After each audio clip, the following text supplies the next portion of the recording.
Ljudi moji, kako se osjećate kad vidite svog starog, bolesnog roditelja kako satima stoji na hladnoći i kiši pored ceste čekajući autobus koji više nikad neće doći jer ga je država odlučila ukinuti pod izgovorom da se prijevoz sirotinje ne isplati?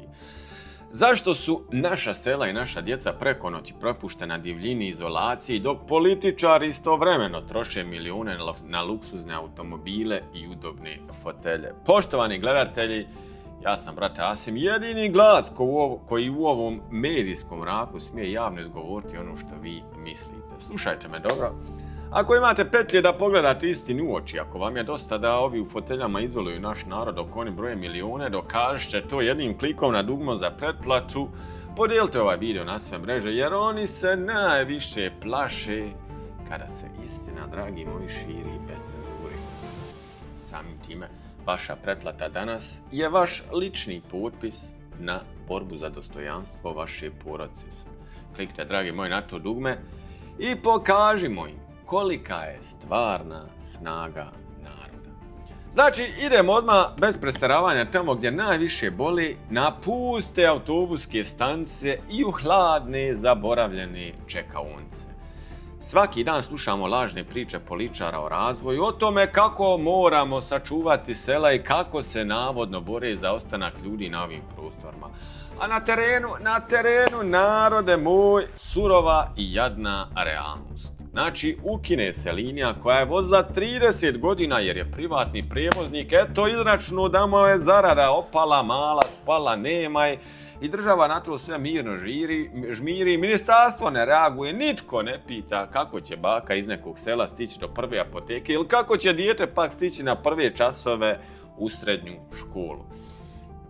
Zakon tržišta, ko što bi se reklo, kako oni kažu, ako nemaš para za auto ili skupi taksi za ovaj sistem, ti ne treba da živiš. Evo, pitam vas, kako tu da država uvijek ima milijune maraka iz budžeta da kupi nova vozila za ministre, a nema par hiljada da plati liniju koja život znači za stotine ljudi?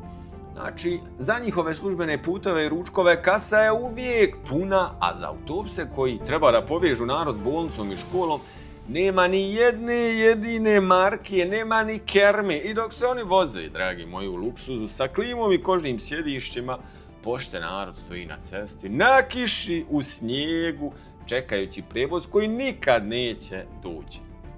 Nažalost su natjerali ljude da napuste svoju djedovnu jer su im ukinuli pravo na normalan život. Napravili su sistem u kojem ako živiš van centra grada, ti za njih nisi čovjek nego višak koji treba zaboraviti, životinja.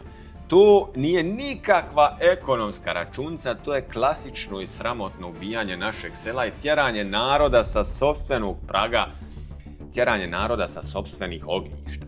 Narode, braćo moja, zemlja se ne voli tako što se slikaš na televiziji, nego tako što brineš o najslabijima i najudaljenijima. Ukidanje javnog prijevoza je sramni pečat na propast sistema koji brine samo o profitu šake moćnika. Ako danas budemo šutli mirno gledali kako nam izoluju roditelje i komšije, sutra će ugasiti i zadnju školu i zadnju ambulantu, a naša sela će postati puste šume bez ljudi. Podijelite ovaj video, probudite brata, probudite komšiju i prijatelja, pokažite im da život našeg čovjeka na selu vrijedi više od njihovih lažnih statistika i privatnih interesa. Do idućeg gledanja i vidim se.